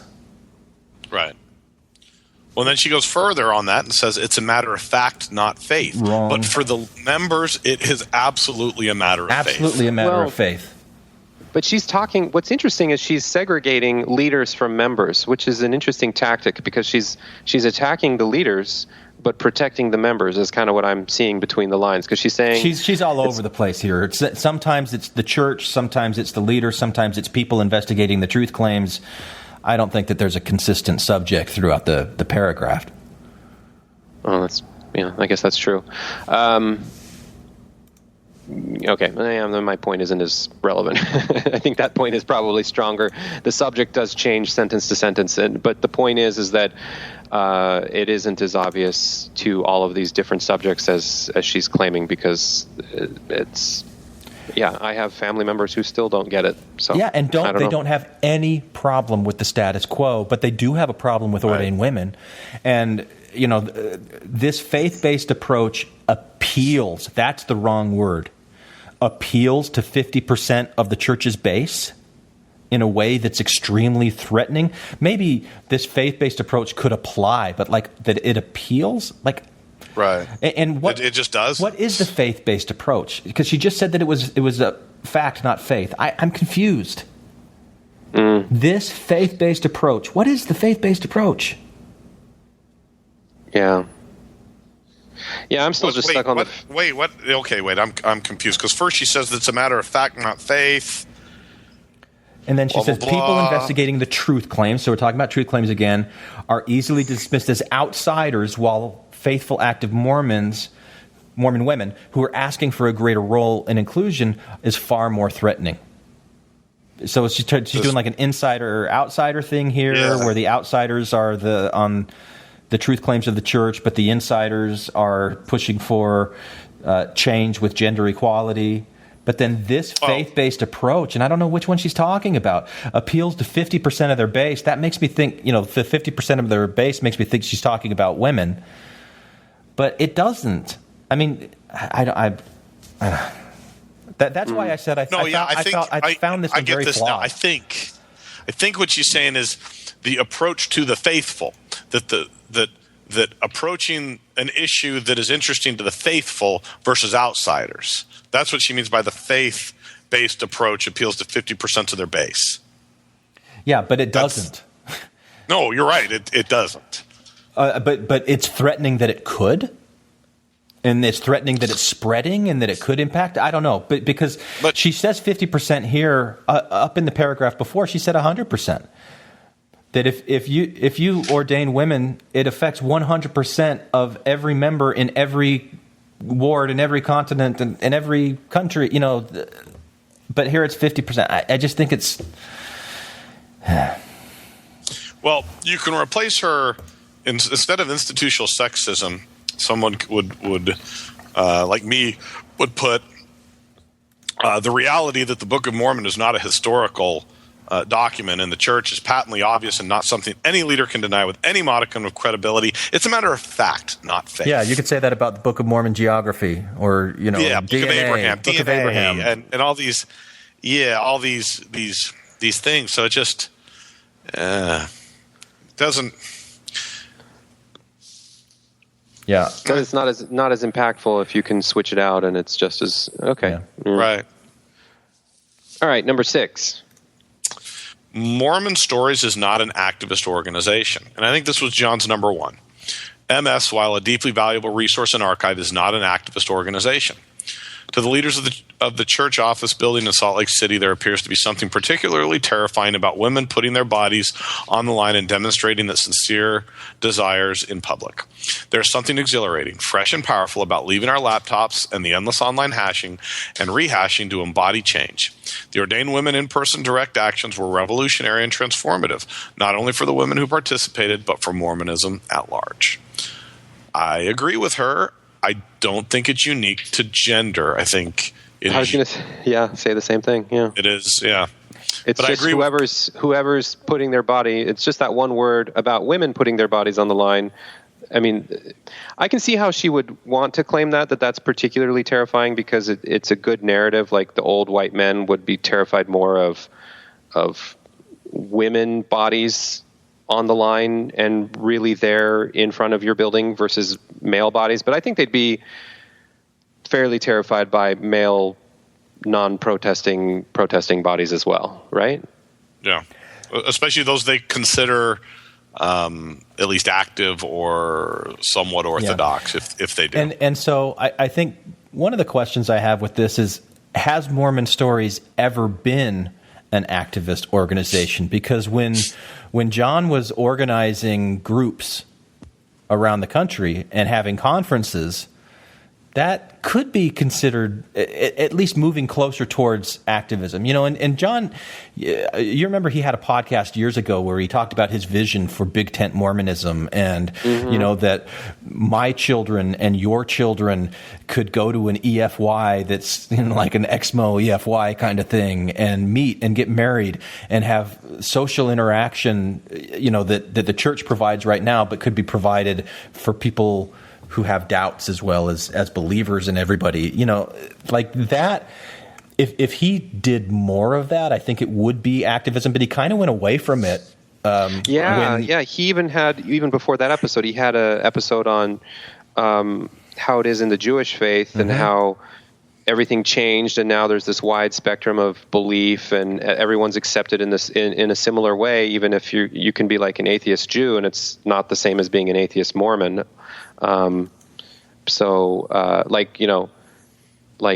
Like Jerry Seinfeld or Jon Stewart or whoever, pick your celebrity, but there isn't like a celebrity Mormon. Like nobody thinks of Aaron Eckhart as still Mormon, because that's just a thing in his past now. So John's been. And I remember listening to those episodes early on and really liking what he was saying, and that seemed to fuel some sort of activism, organizational type stuff. But then he's pulled back from it. People were putting their bodies in places, and even mimicking, but not Mormon places, right? Well, I don't know. I mean, they were mimicking the structure of a sacrament meeting with the opening prayer and a song, and having talks, and so I think it was moving in that direction. But then, I think that was when John started meeting with his former stake president, and he wanted to baptize his son. So he had to pull back on some things, and there were some things going on there. So I think she's right in this paragraph that Mormon Stories is not an activist organization now, but it has been, and John's trying to start up a Phoenix group and other things like that. So I don't know, maybe it could be, but to the same degree as Ordained Women, and with the same type of single-minded, here's what we want to see change. Here's what we want our activism to do. I don't think that John Dehlin and Mormon Stories has that kind of a mission statement that's as clear as Ordained Women, and I don't think that it's been as revolutionary and transformative. Potentially. Well, I don't know. I mean, Mormon Stories has been pretty revolutionary and transformative. It really has. But Ordained Women, if they really got what they wanted, that would be a bigger impact than what Mormon Stories has been, I think. But how effective has Ordained Women been? And this is why I wish we had Chelsea on. She did respond to me on Facebook that she just got the message, and I said we're almost done, but you should join. So maybe she will. I don't know, but how effective have they been? I don't know. Well, my response doesn't directly answer your question, but rather not as effective because of the action the church took. John put himself on the outside by virtue of what he was talking about. The church didn't need to, or doesn't need to take action of him against him in order to marginalize him. They did with Kate. They needed to make this organization an apostate group, and the only way to do that, or the most effective way to do it, was to X her. Yeah. Again, you don't need to throw Brer Rabbit into the briar patch when you know Brer Rabbit wants to be there, but you do with somebody else, and Kate Kelly is that somebody else. So what did they do? Well, their recent move was women's conference. They've made that officially part of General Conference now, and that was lauded as a victory for Ordained Women, right? Yeah. Come on. Well, before that, women pray for the first time. Yeah, but seriously, you're laughing, Bob. But I mean, I'm sorry, I shouldn't laugh. But I know why you're laughing. Because it's like baby steps. Everyone, just be patient. These are steps towards getting what we want. And I know that's the positive spin, and you got to go rah rah, go team. But I don't know. It probably wouldn't have. I don't know. Maybe it wouldn't have happened without Ordained Women. But is it? No, I think that's true. But so what? Well, talk about not just crumbs. It's let me back off of my initial knee-jerk reaction and think here. So if you are a woman and you start to see that you're being validated more in these places, okay. Chelsea just said that it's not going to work. Okay. But you start to see, okay, there are women that are praying. That's something that I could do. There are women that are standing up in front, and maybe there's a little bit of momentum that carries on to other things, possibly. So that's not a bad thing, but no. But it's you. I'm taking to the other side. I think as a woman, one potential reaction would be further outrage. It's like you're selling. This is a weird analogy, but let's say you're selling a used car for $10,000 and somebody comes to you and says, I'll give you $200 and you can't tell anyone it came from me. And it's like, what the fuck? Like, get out of here. That's nothing. That's I don't understand that's that analogy. The analogy is what they're giving. If it's at all connected to Ordained Women, it can't be publicly. They're asking for $10,000, but they're like, I'll buy it for $200. Yeah, the Ordained Women is asking for $10,000. Right. Give us the priesthood. The church is like, we're going to give you $200. You can say a fucking prayer in front of a group of people, and you can't say it comes from us, and it's just like offensive. It's like bullshit. It's not progress. It's like a insulting. Anyway, that's one possible ordained reaction. Women can't take credit for this minor progress. Is that what you're saying? Right. Okay. Right. Like, the church only does things if they can do it without any direct association with the progress. It's just like blacks in the priesthood. Yeah. It's all a coincidence. All the variables that were happening. They don't negotiate with terrorists. Right. Well, and all it does is highlight the real inequality, and it does what it also does is try to inoculate the people that ordained women are hoping they have impact with, which is the in the pew Mormons, particularly the women. And this gives them a chance to say, see, we told you we're just as equal. We've always said that. These ordained women people are wrong. Yeah. So I do think it's actually nefarious, not progress. Right. Yeah, it's like, placating. Yep. Yeah. Yeah, we're gonna have a lot of people angry at us for this. Gonna be like, you having second thoughts now? No, it's good. It's good because people thought we were being big pussies when it came to the like feminist 2 steps stuff. forward, 5 steps back. Hopefully, that one guy that stopped listening to us and commented on the site, he'll come back. This is for you, buddy. Yeah, this is for you, dude. We have let's assume it was a stinker and it was just nothing you're interested in. We do 2 episodes a week, man. Yeah, right. You can't allow for that for one that you just aren't into. Wow. Seriously? No, I think no, but I think he just had Chelsea issues in general. He's like, well, your format has changed, which means that you're having Chelsea on more regularly, and I don't like her. I think that's what it was about. Okay, so number 7. 7. Yeah. Glenn, that's you. John's discipline, in essence, reflects solely on his personal decisions and behavior. Clearly disciplining John will cause pain to many, many people who share his questions and concerns and his desire for sincere inquiry. However, it's unlikely that those who listen to Mormon Stories podcast will be directly targeted as a result of his personal actions. The same cannot be said of my discipline, since people, like my parents, have been targeted as a direct result of excommunicating me. The message of ordained women was so monumentously successful that it was starting to reach even the most orthodox of Mormon women.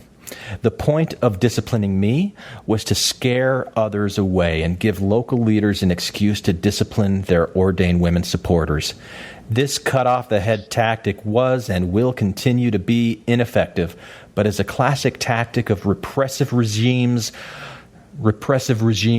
the world over, determined to maintain the status quo at all costs. I liked your diction. I really felt it. Yeah, I liked it. Yeah. Sorry. Like, is this a reason? Yellow leather, red leather. But the whole reason that this is being written is why Kate was excommunicated and John wasn't, and it's because John's discipline reflects solely on his personal decisions and behavior. I'm not quite connecting the dots here as to why this is a reason. So she says it was. The church excommunicated her to send a message to ordained women followers, but didn't excommunicate John because they don't have any message to send to people who doubt the church's truth claims. Yeah, I don't get it. No, I agree with this. I agree with this. Weak. And this is what I was saying before, is sending a shot to John does nothing to keep members in the church or to keep members toeing the line. Because people who listen to him, people who follow him, whatever, or who are influenced by him are already out or on their way out, so they don't care. Whereas taking a shot at Kate Kelly and ordained women to make them an apostate group does send a message to believing members, particularly women. So I do think it's a bit of. I do think that her, although overblown, is valid. Well, when you word it that way, yeah. Right, and I think that's that's what she meant. So okay.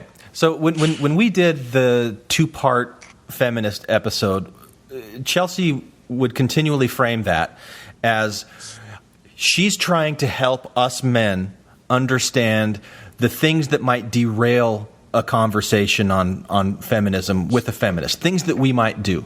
So maybe that's how we should frame this. That, Kate, if you're trying to be effective to men or to people outside of ordained women, this isn't the way to go. I don't think.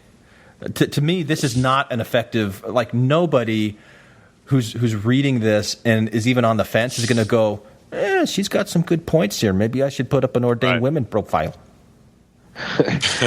Well, but I would want to clarify, or you got a Bears fan there that's I don't know what it is. reading It's Kate Kelly? It's late. Sounded like but Glenn, Bears. Yeah. I think your point is valid, independent of gender. So it's not as much about feminism as it is about making good points. Because it's hard for me, because on the one hand, especially this last paragraph, of course it would sound like this. I mean, this is how martyrs talk. This is right how out of Braveheart. people who lead movements and make change, however small when viewed relative to other things or whatever. This is her life. This is what she's, this is what she's given a ton of time to, and of course she's going to be irrationally overblowing the significance of it as it pertains to this response to why she was excommunicated. So I can see that, but then at the same time, what doesn't change the fact that what you're saying is still accurate. This isn't winning any converts. It's not going to help the cause, other than just people in the cause who are already really riled up, deep in it, or happy. Right. And again, going back to the John Hamer thing, there's a lot. I mean, there's plenty of valid reasons for the ordained women movement, and to me, this doesn't help it. It doesn't win it points for me. Well, and as going back to what Chelsea said, is in a movement or in trying to do something, do you want to be right or feel right, or do you want to be effective? Yeah. And in this case, she's not effective, and in many cases, I don't even think she's accurate. Yeah.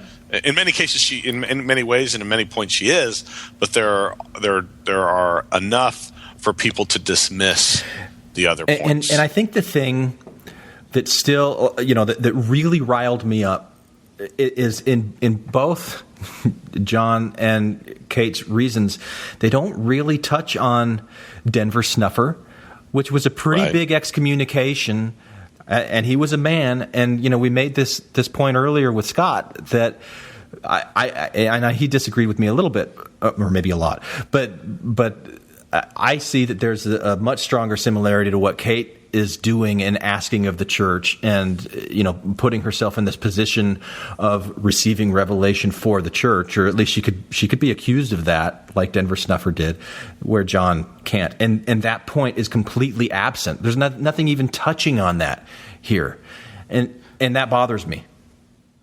See, I want to play Scott here since he had to drop, but I'm not bothered by that in the sense that you're the self-aware police. I just take so Kate Kelly unaware. at her. I take Kate Kelly at her word. I didn't hear anything she said or in her interviews, and maybe you're reading something she wrote that I didn't read. I don't know, but that she's receiving revelation on behalf of the brethren. You have to stretch her words and put them in her mouth a little bit. I'll find the audio, and if I misheard it and I've been misrepresenting it this whole time, because I've said this before, I'll eat crow and say my bad. All right, I found two clips, and I may have overstated or conflated a couple of things in my mind where I don't know if I heard Kate say quite as strongly that I felt this in my heart, I know that this is correct, Jesus has confirmed it to me, or I may have assumed that based on a combination of these statements. So the first one is from her Trib Talk interview, and the second one is from the Radio West interview. And I think both of them combined are probably what made me think that she was saying that she's received a confirmation that this is true, and she's just asking the leaders to pray about it so that they can see that it's true as well. For me personally, the day that I launched ordainedwomen.org was March 17th, 2013, and I went to church, and it was a Sunday, and that was the most joy I had felt going to church basically since my mission. I felt joy. I felt happiness. I felt like I could be my true self. I felt liberated in a new, amazing way, and I felt the Spirit. Do you believe that your religious leaders have an extra measure of insight into the mind of God? I believe, and I sustain the leaders of the church. We've always said that we sustain Thomas S. Monson as a prophet of God, and that's why we're going through the church leadership structure. That's why the ask of ordained women has been to prayerfully consider the ordination of women, because we acknowledge that that's how revelation occurs, that the prophet leads the church. And so I think that, our leaders are men. They are human, but they are given particular stewardship, and I support and sustain them. But they've gotten this one wrong. My local leaders? No. Oh. No, the broad leaders, what you're saying is you sustain and support them, but in regards to the way they believe the place of women, certainly related to whether a woman should be ordained in the Mormon priesthood, they're getting that wrong. They're not getting the right message from God. What I believe is the 9th article of faith, which said, God will yet reveal many great and important things pertaining to the kingdom of God. That doesn't say God will reveal small cosmetic changes like putting up a photo of women in the conference center. That means that there are great, important, amazing, fundamental changes that God will yet reveal. And I think that's the most beautiful thing about Mormonism, that the canon is open, that the heavens are not closed. And I think for me, it's just a fundamental disagreement about how revelation occurs. For me, it's Emma Smith asking Joseph Smith about tobacco, and then we get the word of wisdom. It's all of these questions that people ask the leaders to take to the Lord. And I see this as just the part of the pattern of revelation that has been revealed in the scriptures and that we saw in the early church. It seems like in some way there's this idea that, Kate, why can't you take no for an answer? Okay, you asked us. And I'm not sure if they went to God on this matter or whatever, however it works. But they seem to be saying, okay, we get it. And now, no, sorry, you got to take no for an answer. I think the questions that we're asking, it's important to remember in the scriptures that we're told to weary the Lord with our petitions. It's important to remember in the scriptures that we are supposed to be ceaseless in our prayers.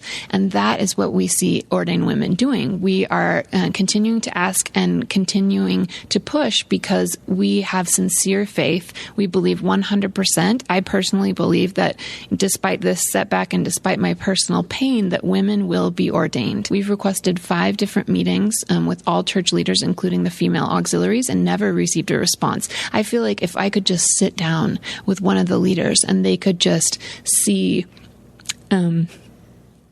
who I really am, and if they could engage in this conversation, not about me, but with me and with us as sincere, faithful Mormon women, the outcome could be very different. She said that, Jesus has told me, I feel this in my heart. I feel that all the brethren need to do is pray about this, and they'll know. That's all we're asking. That's all we're asking them to do is to pray about this, and they'll know. And I'm like, you know what?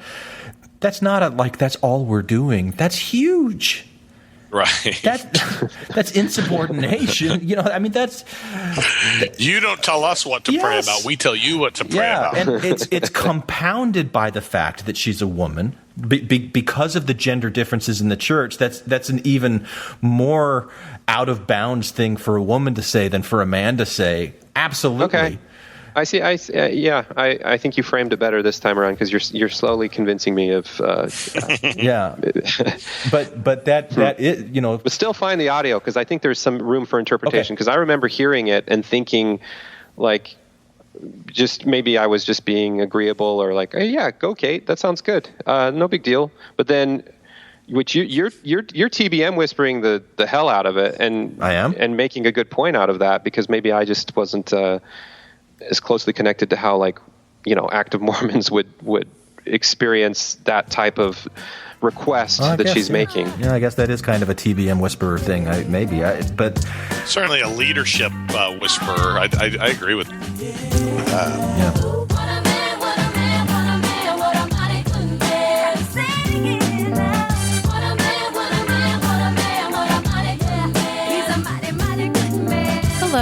this is Heather. I am the unofficial matriarch of the Mormon Expositor podcast. I'm only 35. Can you be a matriarch at 35? Anyway, you can comment on this episode on the website, infantsonthrones.com. And if you really like what you hear, give the Quorum a 5-star rating and write a short review on iTunes. I did. Anyone for the closing prayer? Involved in that he said, she said crowd. I know that ain't nobody perfect. I give props to those who deserve it. And believe me, y'all, he's worth it. So here's to the future, cause we got through the past. I finally found somebody that could make me laugh. Thank you for listening to Infants on Thrones. Infants on Thrones. So